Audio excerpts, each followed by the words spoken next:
2024 के लोकसभा चुनाव जैसे जैसे नजदीक आ रहे हैं वैसे चुनावी पारा काफी हद तक अब बढ़ता जा रहा है।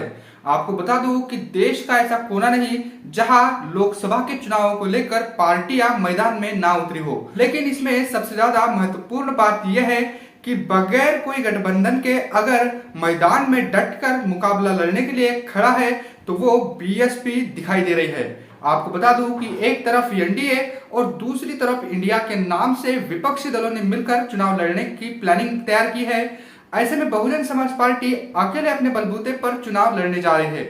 आपको बता दूं कि बीएसपी के बैनर तले देश के हर एक राज्य में बीएसपी का जनाधार बढ़ता जा रहा है। आपको बता दूं कि बीएसपी के हर एक स्टेट में बड़े बड़े सम्मेलन हो रहे हैं, साथ ही रोड शो के माध्यम से भी बीएसपी की ताकत दिखाने की कोशिशें की जा रही है। हाल ही में बिहार के पटना में बीएसपी का एक बड़ा सम्मेलन हुआ, जिस सम्मेलन में पिछड़े अति पिछड़े के मान सम्मान की बात हुई, उनके अधिकारों की बात हुई। आपको बता दूं कि यह सम्मेलन आकाश आनंद जो कि बीएसपी के नेशनल कोऑर्डिनेटर है, उनके नेतृत्व में हुआ और साथ ही आपको बता दूं कि वहां पर आकाश आनंद को सुनने के लिए लाखों की तादाद में लोग इकट्ठा हुए थे। बिहार का जो पटना है वो पूरा नीले रंग के रंग में रंग चुका था और बिहार की जो वहां की सरकार है वो इससे काफी घबराई हुई है।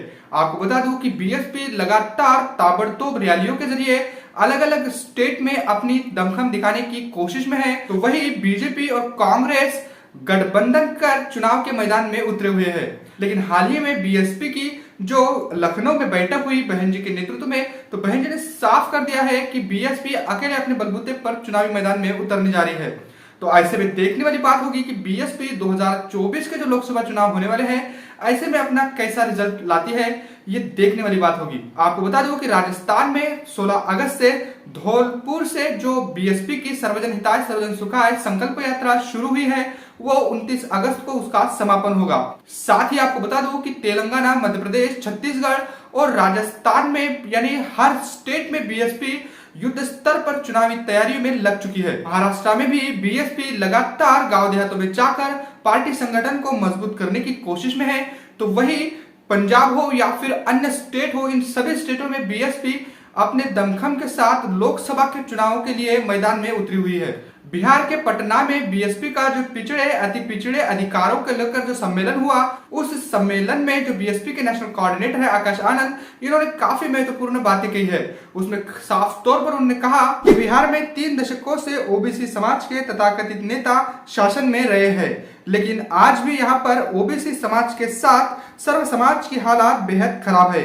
इनके राज्य में आज भी छात्रों को अपनी पढ़ाई पूरी करने के लिए दूसरे राज्य में जाना पड़ता है। नौकरी के लिए युवा दूसरे राज्यों की राह देखते हैं। पिछले 3 दशकों से ये सरकार राज्य में रोजगार के मौके तक उपलब्ध नहीं करा पाई है। यानी आकाश आनंद ने साफ तौर पर वहां की गवर्नमेंट पर और वहां के जो तथाकथित ओबीसी के नेता है उन पर हमला बोला है। उन्होंने साफ तौर पर कहा कि जो तथाकथित ओबीसी के नेता समाज को जगाने और उसके अधिकार मान सम्मान की बात करते हैं, वो केवल कागजों पर दिखाई देता है, जमीनी स्तर पर इसका कोई असर नहीं है। साथ ही छात्रों को लेकर उन्होंने कहा कि बिहार की जो सरकार है वो केवल बातें करती है, बयानबाजी करती है, लेकिन यहाँ के जो छात्र है उनको अलग अलग राज्यों में जाकर पढ़ाई करनी पड़ती है। तो बिहार को छोड़कर अलग अलग राज्यों में भी नौकरी करने के लिए जाना पड़ता है। साथ ही आकाश आनंद ने कहा कि पिछले 3 दशकों से बिहार सरकार ने राज्य में कोई भी रोजगार के मौके उपलब्ध नहीं कराए हैं। आपको बता दूं कि अगले साल लोकसभा के चुनाव होने हैं।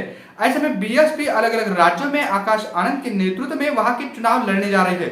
तो ऐसे में देखने वाली बात होगी कि वहां पर बीएसपी के जो नेशनल कोऑर्डिनेटर आकाश आनंद वो कैसा रिजल्ट लाते हैं। वैसे आकाश आनंद को काफी हद तक वहां के लोगों का, अलग अलग राज्यों के लोगों का काफी समर्थन मिल रहा है और उनके नेतृत्व में काफी बीएसपी का जनाधार भी बढ़ रहा है। बीएसपी के इस बढ़ते जनाधार से घबराकर और साथ ही आकाश आनंद के नेतृत्व को लोग स्वीकार रहे हैं, इसको भी देखकर विरोधियों के पसीने छूटे हुए हैं और बीएसपी का जो बढ़ता जनाधार है इससे भी विरोधी काफी परेशान नजर आ रहे हैं। बीएसपी के बढ़ते जनाधार को देखते ही वहां की जो मनुवादी व्यवस्था को मानने वाले लोग हैं वो बीएसपी को कमजोर करने के लिए सभी साम दाम दंड भेद आदि अपना रहे हैं। लेकिन लोगों के बीच से ये सवाल काफी महत्वपूर्ण उठ रहा है कि बीएसपी अकेले अपने बलबूते पर क्या बीजेपी को हरा पाएगी। ये सवाल लोगों के बीच से उठ रहा है। लेकिन आपको बता दूं कि बीएसपी की राष्ट्रीय अध्यक्षा बहन मायावती जी ने यह साफ कर दिया है कि बीएसपी अकेले अपने बलबूते पर चुनाव लड़ेगी। वैसे बीएसपी अकेले अपने बलबूते पर चुनाव लड़ रही है, लेकिन कांग्रेस अगर बीएसपी को साथ में लेती है तो इसमें बीएसपी को क्या रुख लेना चाहिए, इसको लेकर आप क्या सोचते हैं, कमेंट करके हमें जरूर बताइएगा। मिलते हैं अगली रिपोर्ट में, तब तक के लिए जय भीम जय भारत।